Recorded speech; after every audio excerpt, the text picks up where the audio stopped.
E daqui a espaço está começando mais um episódio de Sapcast. Eu sou Sérgio Mates e hoje, neste episódio, vamos falar de como somos solitários, isolados e infrequentados pelo resto do universo. Vamos falar sobre o paradoxo de Fermi. E aí, eu sou o Léo e hoje eu tô mais perdido que ser humano tentando achar a vida inteligente, no espaço ou na Terra. Boa, essa foi boa. Aqui é o Rafael e eu acho que dessa vez eu passei no grande filtro. E aqui quem fala é o Reinaldo e... Tá atrás da garagem, tá atrás dali, it's behind! Cara, que referência específica. É, cara. Eu não sei, eu não sei como entendi essa, mas tudo bem. Eu fiquei achei estranho você ter entendido, cara. Pra quem não mas entendeu, a gente vai digamos contar. Que esse é um dos melhores filmes. Tem dois filmes que a gente pode sinalizar como religiosos alienígenas, que é Sinais e Prometheus. Como a gente não pode falar de Prometheus mais nesse podcast, então Sinais ganha disparadamente, né? Sinais, cara, é um filme gospel alienígena, cara. Falando em Prometheus, hoje... Não, calma, isso é importante de ser dito aqui. Porque a piada do Prometheus começou no primeiro episódio de cast, como a gente tá revisitando, já tô coimando a pauta do Sérgio aqui, é importante eu trazer essa informação de Prometheus. Hoje, aleatoriamente, apareceu no meu YouTube cenas deletadas do filme Prometheus que explicavam todo o contexto do filme de uma forma muito melhor do que foi pro cinema. Que no cinema, vocês estão ligados, vai dar spoiler de Prometheus, mas a gente já deu muito spoiler aqui pra quem acompanha a gente há bastante tempo, mas no filme Prometheus, lá no final aparece um engenheiro lá, né, que é o alienígena engenheiro e sai matando todo mundo. No roteiro original, que foi cortado do filme por conta de produtores, etc. Mano, tem tipo 5 minutos de conversa do engenheiro explicando tudo e o porquê que ele mata o androide lá e tal, e mata a galera. E, cara, o filme fica interessante se eles tivessem deixado 5 minutos daquela porcaria daquele filme no final, que é o engenheiro explicando tudo, explicando como foi feita a construção da Terra, dos humanos e o porquê, etc. E os caras cortaram, cara. Tipo, a explicação do filme, a única parte que seria realmente extremamente interessante do filme, os caras cortaram e fica aqui a minha indignação. Mas não ia salvar o filme de qualquer forma. Já que você puxou isso aí, não ia salvar. Cara, o biólogo espacial encontra o alienígena que nunca viu na vida, tira a porra do capacete e da luva pra tocar num falo branco evoluído. Sérgio, fazer cuticute na cobra. Agora, 2021 é um ano que você não pode mais duvidar da capacidade das pessoas. Tá bom? Verdade. Tudo aconteceu. Ah, que absurdo. Vamos lá. Vamos lembrar vocês que o Paradoxo de Fermi foi o primeiro episódio de Sapcast. Foi aí um pilotinho, vamos dizer que foi bem feito pra nossa capacidade da época, né? Mas a gente deu uma atualizada. Vamos trazer esse episódio de novo, justamente porque é o episódio 50 e porque foi o nosso primeiro episódio. Então vamos aí falar de Paradoxo de Fermi, vamos destrinchar um pouquinho o que é, sobre o que é, por que é e onde estão todos. Só quero adicionar que, na verdade, o primeiro episódio foi sobre o grande filtro. Que tá dentro do Paradoxo de Fermi, pô. Por isso que eu falei que eu passei no grande filtro. E antes do Sérgio querer barrar a gente, ele vai puxar o recadinho. Tô puxando recadinhos.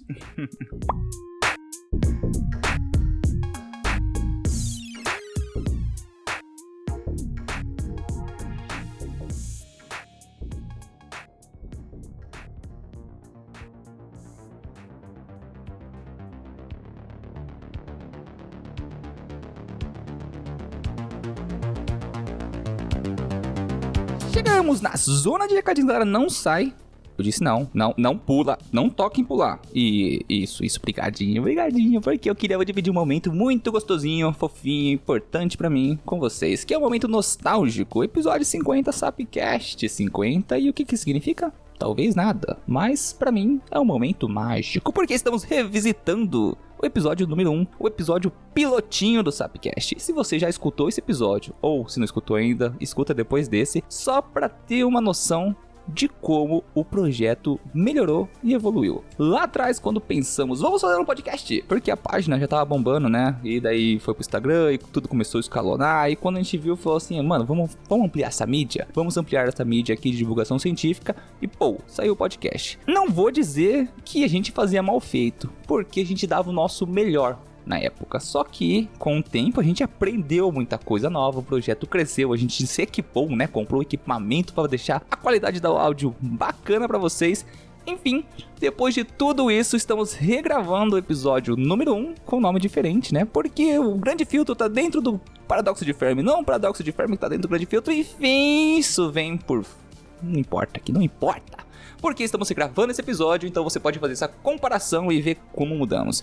E é muito legal, isso me deixa muito feliz e é só isso mesmo, gente. Fica aí. Mentira! Daí tem os recadinhos também, né? Aqueles recadinhos básicos que eu queria lembrar vocês que escutam o Sapcast de que o Sapcast não é o projeto principal. O Sapcast é um bracinho do Sap Ciência, que é o projeto em si de divulgação científica, que começou com uma página pequenininha no Facebook, escalonando pro Instagram, virando site, de repente podcast, e agora somos o que somos. Enfim, e como você encontra todo o Sapciência? Através do site www.sapciencia.com.br você vai ter acesso ao nosso Instagram, ao nosso Facebook, aos podcasts no seu agregador favorito e também ao sisteminha do Apoia-se. Mas antes de falar do Apoia-se, eu queria falar uma notícia um pouquinho triste com vocês. A frequência dos episódios vai ter que ser reduzida novamente. A gente começou com episódios mensais e depois passou para episódios quinzenais. Chegou uma época que a gente estava fazendo tanto episódio que tinha até semanais do Sap News. Isso foi esgotando a gente, né? Com o tempo, o trabalho, o mestrado e agora o projeto de divulgação científica foi esgotando a gente com o tempo e... Por falta de terceirização de serviço, a gente foi reduzindo o projeto para não reduzir a qualidade. Vamos deixar aí, foi reduzindo a frequência dos episódios para manter a qualidade para você. Então, o Sapcast, infelizmente, mas talvez seja felizmente, depende do seu ponto de vista, vai se tornar mensal novamente. Mas não se esqueça que todas as semanas a gente dá as caras no Instagram. Mas o episódio agora, a partir do episódio 51, teremos episódios mensais. Enfim, galera, depois eu posso deixar maiores explicações sobre isso, mas a questão é que para deixar a qualidade bacana para vocês, os episódios vão reduzir. Mas será por um período só, não será para sempre. A meta ainda é ter episódios semanais de Sapcast de qualidade. Mas isso a gente precisa de gente e trabalho, né? Trabalho é tempo. Enfim, deixa eu acabar o doutorado, daí nós conversa. Notícia triste, ó, climão agora. Puta, mas sempre tem aquele Zé Ruela no rolê que tá aquela rodinha conversando, tudo feliz, e o cara deixa um climão, né? Eu acho que eu acabei de fazer isso aí, botei o climão na roda aqui. Chegamos com um momento nostálgico, felicidade, depois climão, tristeza e depressão. Agora tem dois últimos recadinhos pra, quem sabe, a gente possa mudar esse papel, que é: não se esqueça de compartilhar esse episódio com alguém, porque quanto mais pessoas você apresenta esse projeto, mais pessoas podem se tornar amantes da ciência, ver que aprender e estudar não é chato, pode ser divertido. Enfim, apresente esse podcast pra alguém que você goste, ou pra alguém que você não goste, ou quem sabe imprime um banner gigante, cola no muro da sua escola, da faculdade, vai panfletar na rua e não sei, vai, só divulga, gente. Por último, mas não menos importante, eu queria lembrar vocês do sisteminha do Apoia-se. Que é o que é? Calma aí. Que é o que é? O que é o que? Enfim, o que é o... Caraca! Não sei como fala isso, mas o que é? Ah, agora foi. O que é o Apoia-se? O Apoia-se é um sisteminha de financiamento coletivo. É como se fosse uma assinatura. Tem vários programinhas lá, você vai estar tudo bem descrito, várias metas que vamos atingir. E cada meta aí propõe uma nova ampliação, um novo puxadinho, um novo qualquer coisa e novo coisa pro projeto. Um novo projeto pro projeto, que é crescer esse projeto de alguma forma. E quanto projeto? Calma aí, tá ficando muito redundante isso. Seguinte, para tudo que você tá fazendo, digita aí apoia.se/sapciência. Por quê? Lá a gente vai ter todas as metas bem definidas e cada tipo de apoio que você pode fazer ali, né? A partir de R$3 por mês. E, gente, R$3 é menos que um café ou um passe de ônibus por mês. Aqui em Londrina eu tô pagando R$4,75 no passe. Eu acho que é isso aí, meu. Que facada, meu irmão. A marmita na faculdade é mais barato que isso. Enfim, a partir de R$3 por mês você pode estar ajudando esse projeto muito, porque com esse dinheiro, foi o dinheiro que a gente conseguiu equipar a galera, foi o dinheiro que a gente consegue manter os servidores no ar, servidores, né, é o site, a gente paga a hospedagem do site, a hospedagem do podcast e tudo mais. Então com esse dinheiro que esse projeto consegue andar com a barriguinha sendo tocado pra frente, e aí de pouquinho em pouquinho a gente dá um jeito. Mas então é muito importante que você considere essa possibilidade de apoiar a gente, mas antes de tudo, só dê o seu apoio se você puder, é claro. Sabemos que a pandemia deixou muitas pessoas em condições financeiras já vulneráveis, mais vulneráveis, né? Enfim, vamos fazer o melhor ao próximo. Então, se você não puder nos ajudar financeiramente, você vai estar nos ajudando muito apresentando esse podcast para alguém. E se você puder e quiser nos ajudar financeiramente, acesse lá o site do www.sapciência.com.br ou vai direto no apoia.se/sapciência. E lá você vai ter todas as metinhas bonitinhas, bem escritas pra você. E a gente vai ficar muito feliz, gente. Eu vou ficar emocionado, eu vou falar o seu nome aqui no podcast. Eu vou agradecer pessoalmente pra você, mas virtualmente, né? Porque pessoalmente não dá e também não tá podendo. Mas enfim, muito obrigado a todos que seguiram a gente nessa trajetória, galera. 50 episódios parece pouco, mas é muita coisa, principalmente pra quem tá por trás, escrevendo os roteiros, editando, dirigindo, enfim. Então eu vou deixar meu agradecimento a todos que acompanham esse projeto desde o começo, ou da metade, ou chegou agora. Muito obrigado pra você que está nos escutando agora, que nos segue nas redes sociais e que propaga a palavra do nosso senhor Carl Sagan para o mundo, né? O maior divulgador científico de todos os tempos. Oh my God! E chega de recadinhos, porque foi o maior recado que eu já gravei, eu acho. Enfim, vamos ao que interessa, né, galera?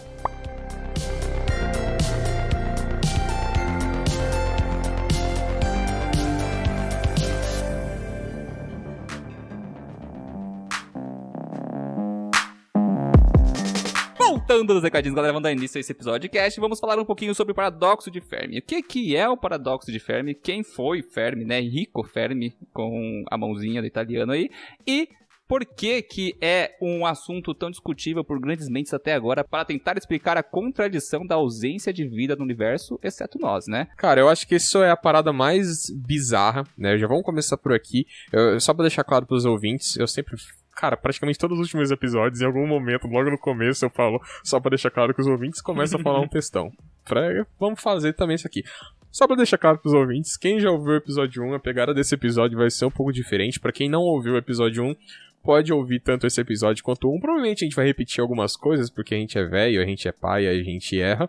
Mas, enfim, vai ser um pouco diferente a forma como iremos tratar esse assunto, porque agora somos pessoas mais maduras e muito mais conhecedoras da nossa incapacidade de conhecimento. Porém, uma coisa que eu acho muito engraçada sobre o paradoxo de Fermi em si é que ele é uma coisa que é muito difundida. Muito difundida não, né? Porque praticamente muito difundida. A gente pode falar que é muito difundida em um certo campo da comunidade científica. E o Fermi é o cara que, leva o nome do paradoxo, mas no fundo, nem foi ele que ele nunca postulou nada em cima disso. Ele nunca... ele fez um comentário que... na lenda, né, no mítico do início do paradoxo de Fermi, o Fermi estava com os seus amigos cientistas saindo do almoço, e nisso ele se deparou com um jornal em que tinha uma ilustração de alienígenas roubando latas de lixo de Nova York. E o Fermi, quando ele olhava essa imagem, ele pergunta: onde está todo mundo? Porque, né, basicamente a ideia disso assim, o espaço é tão grande, a gente tem tanto espaço no espaço, igual a gente sempre brinca que o espaço é um lugar que tem muito, muito espaço, e naquela época eles nem chegavam a ter a compreensão da imensidão do espaço como nós temos hoje, do espaço que eu quero dizer como universo, e ele meio que já tinha esse pensamento, ele, parte da comunidade científica em si, já tinha um pouco desse pensamento de, cara, a gente tem tantas possibilidades, o espaço é tão grande, por que a gente nunca encontrou ninguém e qual a probabilidade disso acabar acontecendo, sabe? Num local tão abundante de possibilidades, é praticamente improvável de estarmos sozinhos? Ou será que não? E, enfim, é daí que começam a surgir todas as ideias, tentativas de explicação, hipóteses, etc, que iremos trazer nesse delicioso episódio, também conhecido como episódio 50, do Sapcast. Deixa eu falar uma coisinha aqui sobre Enrico Fermi, porque não é pouca bosta não, cara. Ele é um cara muito foda, porque ele foi o primeiro cientista a desenvolver o primeiro reator nuclear, cara. Então ele era um físico nuclear, também trabalhou em vários projetos. Que ganhou o Nobel.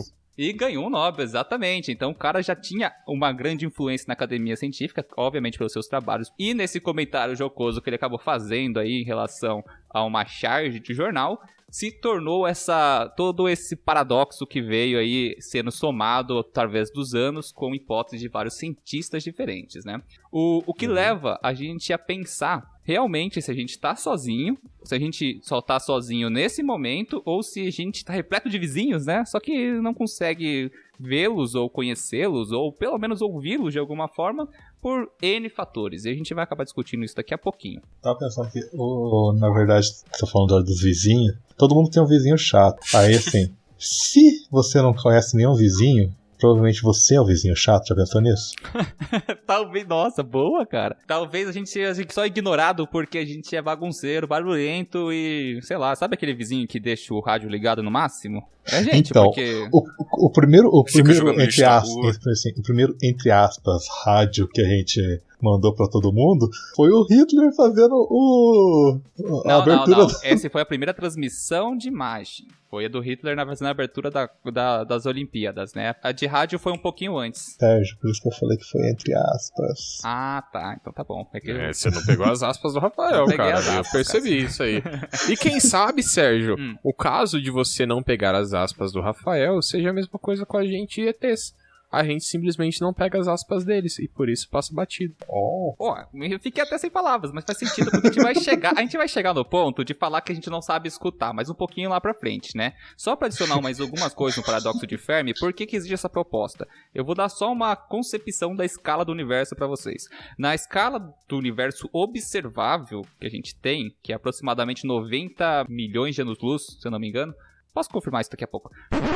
Não, você não vai lembrar de confirmar? O universo observável tem o diâmetro aproximado de 93 bilhões, 16 milhões e 15 centímetros. Enfim, a gente tem aí em média entre bilhões a trilhões de galáxias distribuídas em todo esse universo observável. Peraí, tem 10 trilhões de galáxias no universo observável e 10 a 24 estrelas. Exato, muito bom, valeu, Léo. Se liga, tem toda essa quantidade de galáxias, cada galáxia tem uma quantidade absurda de estrelas, né, na casa de bilhões a trilhões, e cada estrela, em média, vai ter de 1 a mais planetas. Cerca de 80% das estrelas vão ter algum planeta de 1 a mais planetas. E dentro dessas estrelas, de 80% delas, aproximadamente 20 a 80% dessa porcentagem, tô parecendo a Dilma falando de porcentagem aqui, mas lembre-se, ela falou certo, você que não souber interpretar. A questão é que 20 a 80% dos 80% das estrelas que têm planetas rochosos em zona habitável. E isso quer dizer que existe muito planeta parecido com o nosso, dessa quantidade absurda, provavelmente tem planetas muito similares em composição química e temperatura, e aí que fica a questão, se tem tanta casinha disponível para vida no universo, por que o universo não tem nenhum barulhinho aí de forma sintética, né? Por que de forma sintética? A gente também tem que acrescentar aqui que, apesar do universo parecer silencioso, ele é extremamente barulhento. Todo fenômeno cósmico que a gente tem aí, formação de estrelas, morte de estrelas, choque de planetas e tudo mais, tudo isso emite ondas de rádio em frequências distintas, cada um deles, né? A questão é, essas ondas de rádio são de origem naturais, de fenômenos naturais. E a gente nunca teve a detecção de uma onda de rádio de origem sintética, que seria aquela que teria um padrão, teria uma repetição e teria uma mensagem envolvida. E nesse caso fica aí a questão, se a gente consegue captar ondas de rádio de buracos negros ou de quasares a milhões de anos-luz daqui, por que a gente não pegou uma transmissão das Olimpíadas de, sei lá, Betelgeuse, sabe? Não tem, cara, não tem porquê. Fica a questão. Cara, eu fiquei pensando que você comentou das Olimpíadas de Betelgeuse, por exemplo, e aí, tipo, ano passado a gente tava torcendo pro planeta explodir, tá ligado? Pro Sol, pra estrela explodir. E, cara, imagina, os caras lá, pegar a transmissão dos caras. Aqueles caras da Terra tava torcendo pra gente explodir. Vamos matar eles. Mano, capaz... Foi isso. Na minha cabeça foi muito engraçado isso.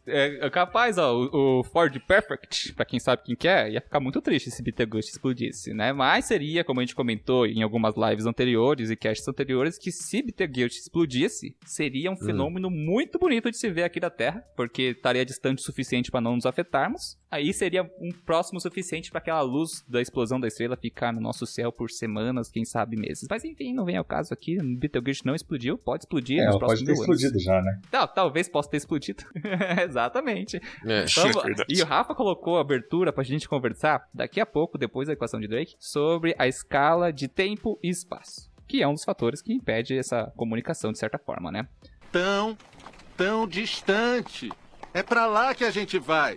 Tão distante. Para falar do paradoxo de Fermi, a gente vai estar falando das escalas astronômicas, da ausência de vida no universo, e teve um cara aí que tentou, ele foi o primeiro cientista a propor uma busca sistemática de vida inteligente no universo, e esse cara foi Frank Drake. Ele bolou aí uma equação em que propunha o número de civilizações inteligentes existentes no universo ou na Via Láctea. Aí depende de qual fórmula você está seguindo, porque essa fórmula já foi atualizada, retrabalhada e recalculada por diversos físicos e astrônomos. Enfim, cada autor acaba colocando números diferentes aqui, porque vocês vão entender daqui a pouquinho que eu vou fazer a explicação, tá? Ó, se liga. Drake propôs a fórmula de que o número de civilizações existentes é igual à taxa de formação de estrelas vezes a fração dessas estrelas que possuem planetas, vezes o número médio de planetas habitáveis nessas frações, vezes a fração de vida desses planetas habitáveis, vezes a fração de vida com inteligência nesses planetas habitáveis, vezes a fração de vida capaz de desenvolver tecnologia de comunicação a rádio e, por fim, multiplicando tudo isso ao tempo esperado de vida. A gente pode destrinchar um pouquinho de cada um desses fatores aqui sobre a equação de Drake. Mas antes de começar a falar sobre números, o que essa equação propõe? Ela é uma equação em que você vai somar diversos fatores que seriam necessários para que a vida surgisse, a vida inteligente surgisse em algum ponto do universo, e você vai meio que cortando e fracionando isso daí, reduzindo o número de planetas que não estão dentro dessas condições, a ponto de você chegar num número capaz de espelhar aproximadamente quantos planetas são capazes, ou muito similares à Terra, de propor uma vida inteligente como a nossa, né? Ou melhor que a gente, porque a gente não é tão inteligente assim. Mas todo mundo sabe que a vida inteligente só tem na madrugada, né? Sapcast. Vida inteligente na madrugada. Cara, eu sabia que em algum momento a gente ia falar de Serginho Groisman. Cara, eu tava demorando pro Rafa trazer essa aí. Né? Faz essa piada. Tá, mas eu acho que uma coisa que é importante da gente sempre salientar com relação à equação de Drake, que ela não chega a ser tecnicamente uma equação matemática, né? Embora ela seja uma equação, ela é uma equação empírica, poderia dizer.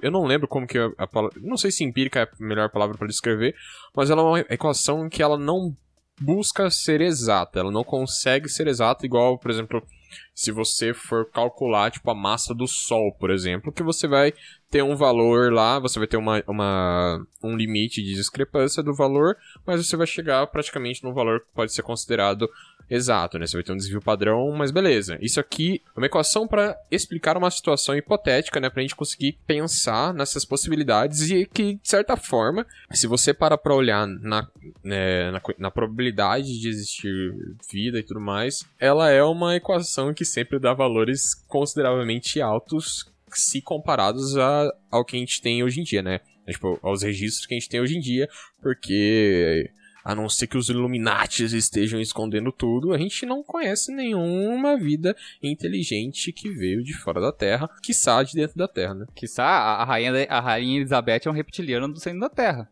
Mas aí você falou, é de dentro da Terra. Mas assim, se tá na Terra, não é alienígena. Então, fica aí. Poxa. Ué. Verdade. Mas a equação de Drake ela é mais um exercício de pensamento do que um cálculo matemático em si. Ele é um grande e se. É basicamente o nosso episódio anterior. Exatamente. Sim.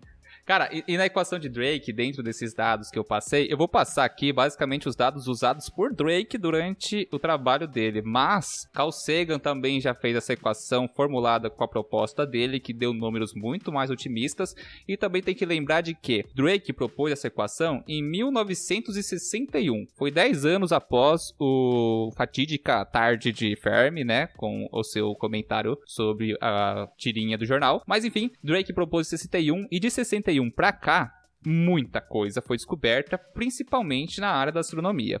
Então, muito desses números foram atualizados, foram retrabalhados, repensados, né, para serem mais exatos. Enfim, Carl Sagan teve a sua fórmula proposta no próprio série documentária, né, do Cosmos, que é maravilhosa. Para quem não assistiu, assista a original de Carl Sagan e assista a nova série do Neil deGrasse Tyson.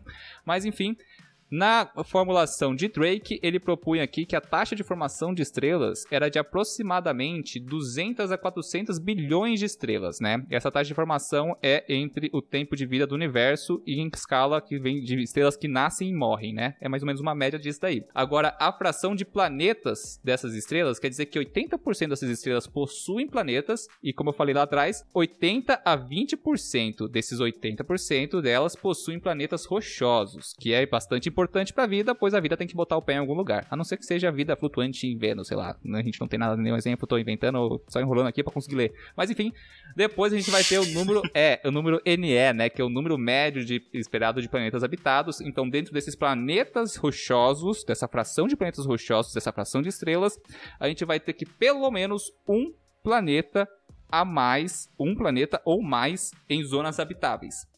E dentro dessa fração de planetas habitáveis, a gente entra num FL, né, que seria um número sem número. Por quê? O planeta em si pode não suportar vida na zona habitável ali por causa das suas condições químicas. Só que nada pode dizer se as suas luas, né, seus satélites não poderiam suportar essa vida.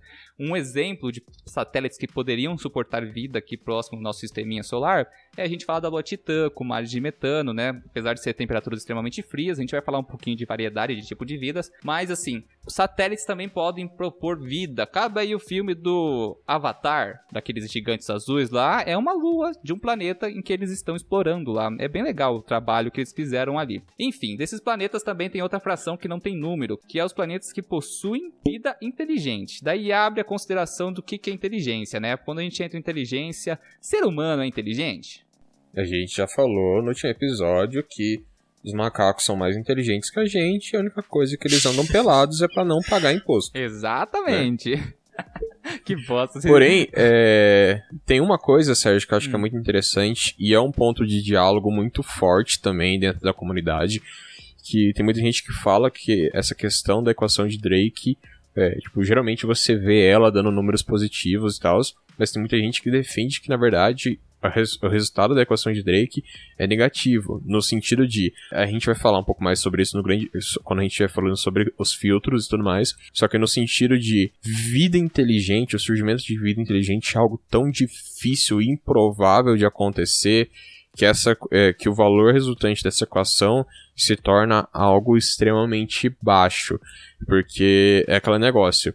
A gente formula essas hipóteses e essas ideias a partir da nossa realidade de como a gente enxerga as coisas. Uhum. Porém, entretanto, todavia, para todo herdeiro, filho de CEO, virar dono de empresa meritocracia funciona, tá ligado? Então, a gente vê as coisas a partir do nosso ponto de vista. Porém, a gente, a única evidência que a gente tem de sequer encontrar qualquer tipo de vida por si só em outro planeta é nula. A gente só consegue encontrar isso até hoje aqui.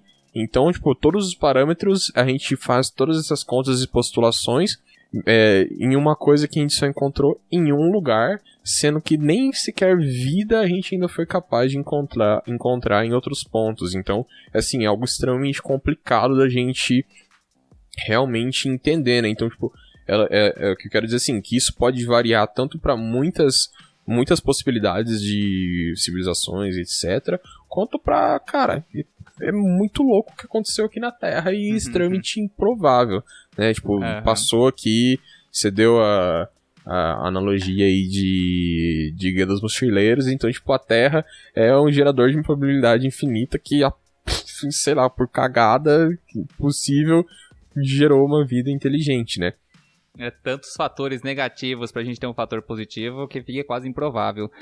Mas tipo assim, ó, vamos colocar aqui, ficou faltando 2 fatores dessa equação, que agora a gente vai entrar, depois que a gente falou um pouquinho de vida inteligente, tem aqui, ó, a fração de comunicação desses planetas com vida inteligente que é capaz de desenvolver tecnologia rádio ou uma tecnologia similar de comunicação, né? Aqui entra um grande problema, a gente vai ter que discutir isso daqui a pouco, que é o problema físico da comunicação. Tecnologia de rádio, como a gente conhece, é a nossa estratégia que usamos para nos comunicarmos a longas distâncias aqui na Terra, de acordo com a nossa posição no sistema solar, de acordo com os fatores físicos que envolvem todo o nosso planetinha e toda a nossa estrela também, que emite muita radiação, e toda a nossa camada de, como que é o nome? Campo magnético que nos protege e tudo mais. Então tudo isso tem fatores físicos que envolvem essa tecnologia do rádio funcionar ou não aqui na Terra.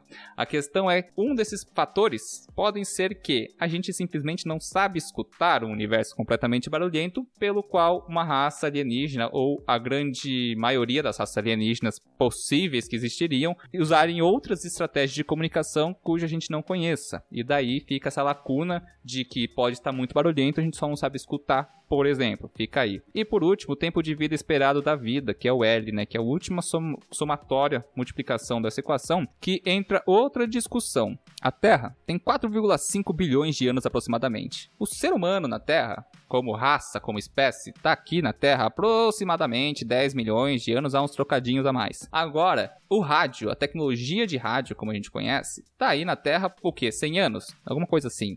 Quanto que é? Discutivelmente, algum valor entre 130 e 100. Muito bem. Então, a gente está aproximadamente 130 a 100 anos mandando sinais para o espaço de rádio, com intenção ou não de nos comunicarmos com uma raça extraterrestre. A questão é, isso daqui é um tempo muito curto em escala geológica. E mesmo que se você contasse que uma civilização conseguiu existir, né, sem se destruir por 10 milhões de anos emitindo ondas de rádio, 10 milhões de anos ainda é um tempo muito pequeno em escala geológica, escala cósmica. E se o universo tem aproximadamente de 12 a 14 bilhões de anos, eu não lembro o número certinho, a gente tem muito gap aí de espécies que poderiam ter surgido antes da gente. E daí fica a questão, elas poderiam ter milhões de anos a mais de evolução, sendo civilizações extremamente avançadas, e nem mesmo a gente vê isso, né? Então, o tempo de espera de vida, o tempo esperado de vida de uma civilização é muito importante, porque a gente não tem que só tentar se localizar no nosso planetinha de forma espacial, mas também na forma do tempo, né? Porque se a gente recebe um sinal hoje de uma vida alienígena possível, de uma estrela 1000 anos-luz daqui, não quer dizer que ela ainda exista, entende? Então fica todas essas lacunas aqui também pra gente tentar desenvolver essa equação de Drake, que, como o Rei falou, existe casos em que ela pode ser negativa de acordo com o autor que propôs o cálculo, né? Os valores para calcular isso. Enfim. Pode ser que um dia a gente ainda tenha a feliz notícia de que acabaram de se comunicar com a gente e a gente tá recebendo sinais de rádio, e a gente fique milhares de anos recebendo mensagens de uma civilização que já se foi. E a gente nunca vai saber. Isso seria muito triste, cara. Muito triste. Muito triste. Sabe o que é mais foda? Teve uma comunicação que foi enviada para a estrela de Próxima Centauro, se eu não me engano, ali, e eles esperavam também, é um dos planetas, uma das sistemas solares mais candidatos maiores para que a gente envie a primeira sonda extraestelar, né?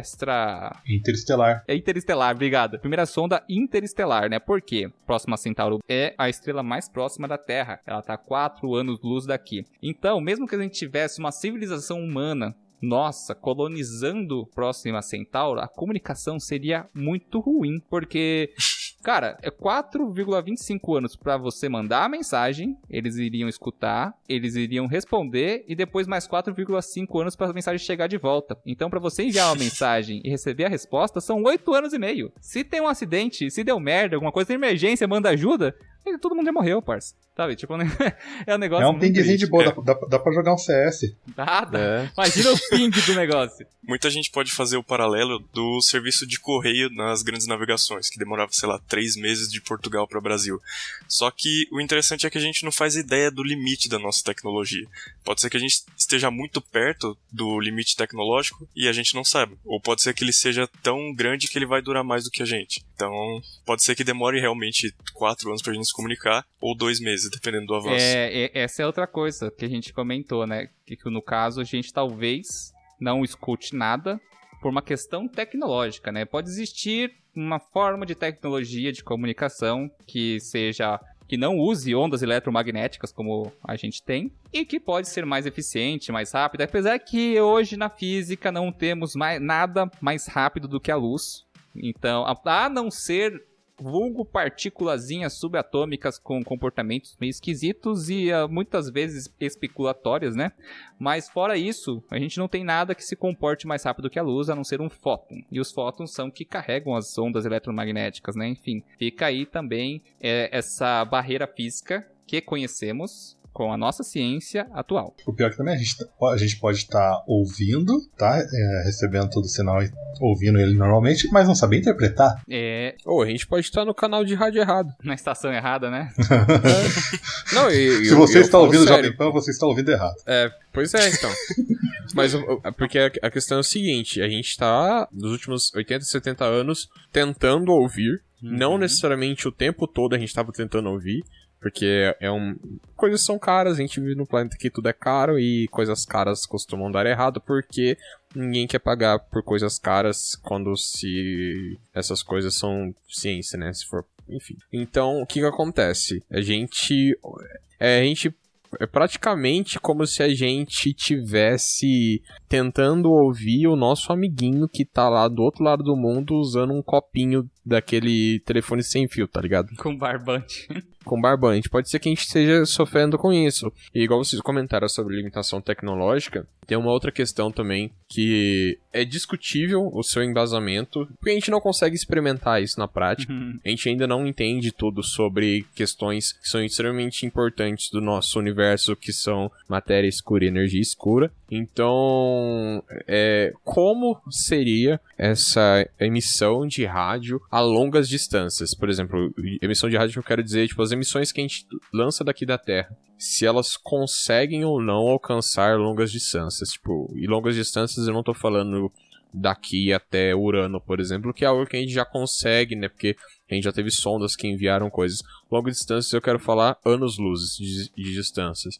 Então, existem 2 tipos de limitação que são muito propostas, que tipo, são provavelmente limitações físicas que podem explicar essas faltas de contatos, que são essa incapacidade tecnológica como limitação do universo mesmo para essa comunicação ser efetiva, e a limitação de movimentação também, porque a não ser que você consiga viajar a velocidades maiores ou muito próximas da luz, até mesmo essas viagens se tornam coisas praticamente improváveis, né? Porque, igual vocês comentaram aí da comunicação, imagina que a gente está conversando com os caras aí a 1.6 anos-luz aí, e, cara, você vai ter que, se você fosse viajar para lá na velocidade da luz, então você levaria mais de 4 anos para chegar lá, mais de 4 anos para voltar. E como a gente sabe que é muito complicado você conseguir montar um tipo de tecnologia desse nível, né, que a gente não chega nem próximo disso ainda, cara, imagina você ter que levar aí 40, 50, 100, 1000 anos para conseguir viajar para uma estrela mais próxima da sua.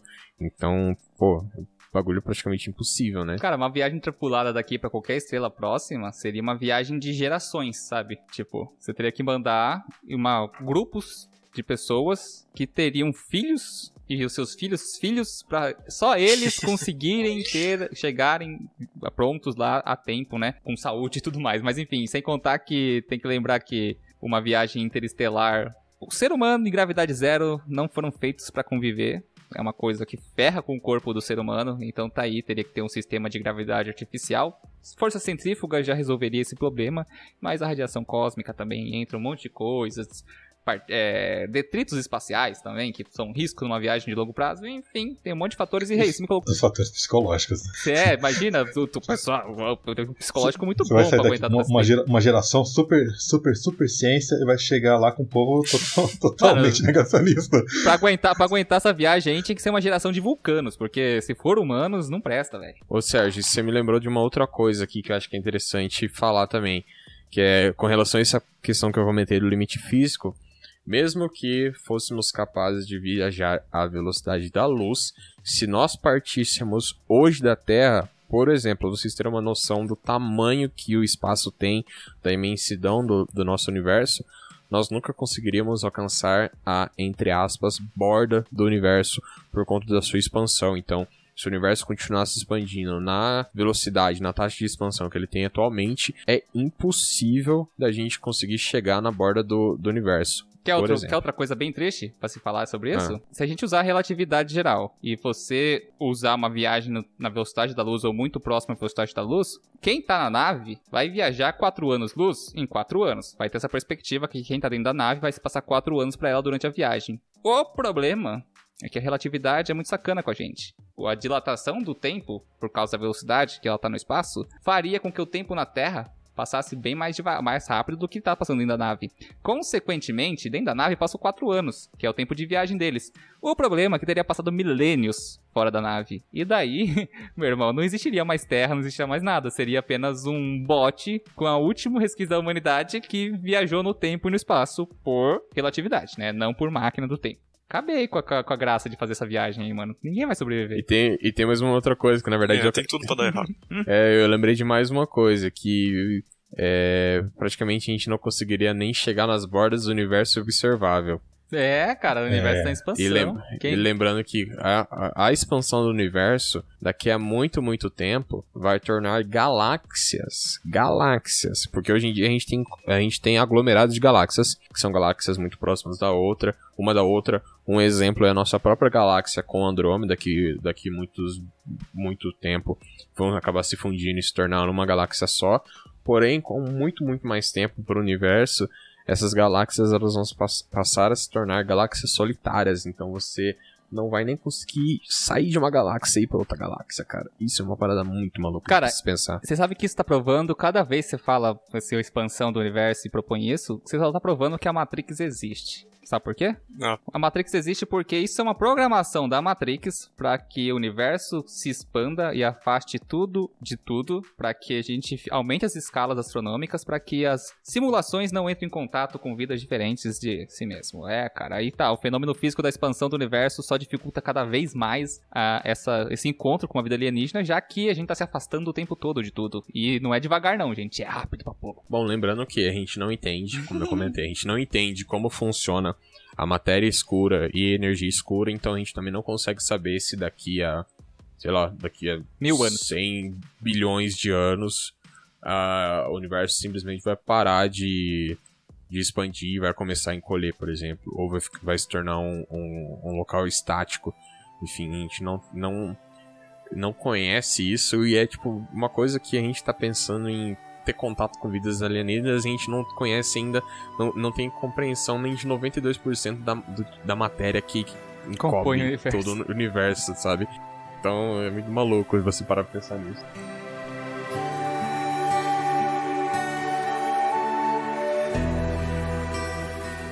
Então, como o Rei tava falando...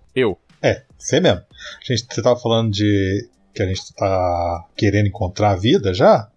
Encontrar com outros seres mais avançados ou não. Mas primeiro a gente tem que ter certeza que eles existem. E como a gente tá fazendo isso pra ter certeza que eles existem? Não conta os Crop Circles ou o pessoal da ufologia ainda. Droga! Os Crop Circles é a primeira coisa que ia puxar, porra. Eu estou falando do 7. Então, um dos projetos mais ambiciosos de busca de vida alienígena já feitos, incluindo a participação do nosso queridíssimo e altíssimo Carl Sagan, né? Foi o Projeto 7, que é um projeto de busca de vida inteligente no universo através de apenas escutar. Eles miram radiotelescópios para estrelas específicas ou aglomerados de estrelas e escutam. Ficam lá escutando por um bom tempo, procurando sinais provenientes de origem sintética. Como eu disse lá atrás, sinais de rádio tem o tempo todo, só que nenhum sinal de rádio tem esse padrão que configuraria uma origem sintética. Acontece que o Projeto 7 foi iniciado em 1963, por muito tempo procurou evidências de vida extraterrestre inteligente. Só que só em 1977 a gente encontrou um sinal alienígena muito anômalo, muito diferente, em que deu a característica de UOL. Quando o cara viu aquele sinal ali, ele deu uma grande circulada no papel, onde estava sendo impresso os códigos de rádio que estavam sendo ali codificados através do radiotelescópio. Ele circulou aquilo lá e escreveu UOL, porque foi uma coisa impressionante, nunca antes vista.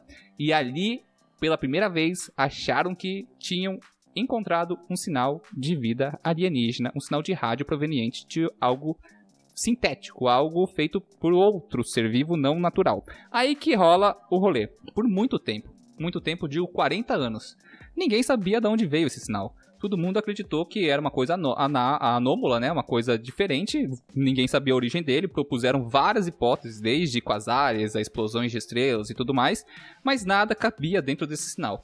Só em 2017, 40 anos após a detecção desse sinal, foi-se descoberto de que o sinal era proveniente de asteroides que passavam ali no momento exato e no local exato em que estava sendo direcionada esse radiotelescópio. Esses asteroides, eles tinham uma grande nuvem de hidrogênio em suas caudas. E a frequência que o hidrogênio emanava, né, é a frequência de 1420 MHz. E foi essa frequência anômala, né, essa interferência dos asteroides e sua nuvem de hidrogênio que fez esse sinal UOL. E daí que teve a grande trollada do universo, né? Foi tipo, o asteroide passando ali, olhou pra Terra e falou: "Trollei!" E foi embora, cara. Foi embora porque não restou mais... A gente ficou acreditando por muito tempo. Enfim. Na verdade, isso aí era o Clato chegando aqui na Terra, mas só que ele deu meia volta e voltou. Não quis fazer a Terra parar. Eu não peguei a referência. O dia em que a Terra parou, Clato é o nome do personagem do Keanu Reeves. E qual que é a frase mais conhecida do Keanu Reeves? Você matou meu cachorro? Não. Um tapa na gostosa. Um tapa na gostosa. Tapa na Que mano brasileiro, cara. Muito bom. Não, é simplesmente um gostosa. Uau! Uau. Caraca. Olha, é verdade. Agora faz sentido. Ai, caraca, meu irmão. Rapaz. Agora faz sentido, porque assim, pra mim, cara, nunca fez sentido o cara ter escrito UOL. Mano, o cara tava prestes a descobrir fazer uma das maiores descobertas da história da humanidade. O cara me escreve UOL. Tu tá de sacanagem com a minha cara, tá ligado? Um brasileiro escrevendo isso aí teria mudado pelo menos um PQP, né? Exatamente. Puta que pariu, caralho, olha isso! Cacete! Mas eu acho que se fosse hoje em dia, pelo menos o cara ia escrever um WTF lá e... Mandar what the fuck? Sabe, um negócio meio assim. Mas eu sempre achei muito estranho. Porém, Sérgio, uma coisa que você não comentou, eu acho que é muito importante comentar sobre isso aqui, é que esse sinal ele só foi ouvido uma vez. Então, é por isso que teve toda essa comoção, né? Tipo, eles captaram esse sinal e nunca mais eles captaram. Então, acho que é importante deixar claro isso daí. Porque se fosse um sinal que era constante, aí ia ser double O, né? Porque esse caraca. Na verdade, não, porque eles iam falar que ia ser uma formação natural. Enfim, mas vocês entenderam. Teve outros casos de quase sinais WOWs. Você lembra que teve um tempo atrás que não foi exatamente o mesmo... Foi um caso parecido, que eles estavam estudando uma estrela e do nada, opa, alguma coisa passou na frente dessa estrela. Opa, alguma coisa passou na frente dessa estrela. Opa, alguma coisa passou na frente dessa estrela. Ela começava a emitir frequência diferente, como se tivesse alguma coisa, e saiu a comoção. Encontramos um sistema em que construíram uma esfera de Dyson ao redor dessa estrela. E no fim eles descobriram que era só um pulsar que estava interferindo nas coisas, enfim. Às vezes a astronomia pode ser muito, tipo, uou, e depois, Mas sabe uma outra coisa muito legal que eu não posso esquecer de falar? Pra quem você comentou do Carl Sagan e tudo mais, pra quem conhece o trabalho dele, todos os livros que ele escreveu, existe um livro chamado Contato, que o plot inicial do filme é baseado no sinal WoW. Sim, cara, e não tem um cast que a gente não faz de astronomia que esse filme não é trazido aqui como referência. É porque cara. um filme é um filme muito bom, cara, é muito bom. É uma história muito boa. Outra coisa que eu queria adicionar que você falou, não foi uma única vez que a gente viu uma estrela com comportamento diferentão aí, que configurava a hipótese da estrela de Dyson. Também para relembrar aqui o que é uma estrela de Dyson, seria uma estrutura gigantesca em escala estelar em que conseguiria absorver, né, obter boa parte da energia emanada pela sua estrela. Seria uma civilização tipo 2, né, dentro da escala de civilizações, que seria capaz de fazer isso. Calma. Já que a gente vai falar disso, é importante a gente falar. Existe uma escala hipotética para explicar evolução tecnológica de civilizações. Essa escala é chamada de escala de Kardashev. A escala de Kardashev, ela começa na escala 1, que seria uma civilização capaz de consumir e retirar, né, de forma sustentável toda a energia do seu planeta. Então ela teria à disposição toda a energia produzida pelo planeta, que seria até energia de vulcão e etc. Uma civilização de nível 2, na escala de Kardashev, seria uma civilização capaz de consumir e utilizar toda a energia disponível a partir da sua estrela. Uma civilização de nível 3 na escala de Kardashev seria uma civilização capaz de utilizar toda a energia da sua galáxia ou do seu sistema? É da sua galáxia, da né? galáxia. Da sua galáxia, exatamente como eu havia dito. Obrigado, Sérgio. E uma civilização tipo 5 seria o Vigia da Marvel, fora da dimensão e olhando os universos possíveis aí, que não existe. Mas assim... Calma aí, você trouxe tudo isso de cor? Sim. Puta merda, parabéns, cara. Isso não é difícil. Parabéns, cara. Cara, eu realmente, eu lembro dessas paradas. Eu estudei muito no primeiro episódio que a gente gravou, cara. Foi o episódio que eu mais estudei. E cara, pô, então você podia ter deixado pra eu falar isso, porque já que tem alguma coisa que eu sei a escola de Kardashev de cabeça, pô. E só pra concluir a linha de raciocínio sobre as várias vezes, não foram várias, foi umas 2 ou 3 que a gente achou ter encontrado uma esfera de Dyson, geralmente se mostrava como um planeta com uma órbita diferentona, um grupo de detritos como asteroides que passavam na frente da estrela e também acabava dando essa impressão de que ela tinha algo na frente dela que fosse uma estrutura, mas não era. Outra coisa que também confundiu muitos cientistas alguns anos atrás foi os pulsares, né? Por quê? Os pulsares são estruturas cósmicas, né? São astros que eles são chamados de relógio do universo, em que eles emitem frequências num período muito exato, sabe? Tipo, é perfeito, é cronometrado a emissão de frequência dela, que parece ser algo artificial. Mas não é apenas o comportamento da estrela, então elas são meio que relógios do universo, né? Não chega a ser uma estrela mais, porque já foi, mas entendeu, né? Isso acaba parecendo algo artificial, mas ainda sendo um fenômeno natural, o que causa muita confusão. É mesmo? Então, dentro desse projeto de comunicação, projeto 7, a gente tem a mensagem de Arecibo, que recebeu esse nome por ter sido enviada pelo radiotelescópio de Arecibo, que não está mais entre nós, que enviou em um código binário 1679 pulsos, na frequência de 2380 MHz.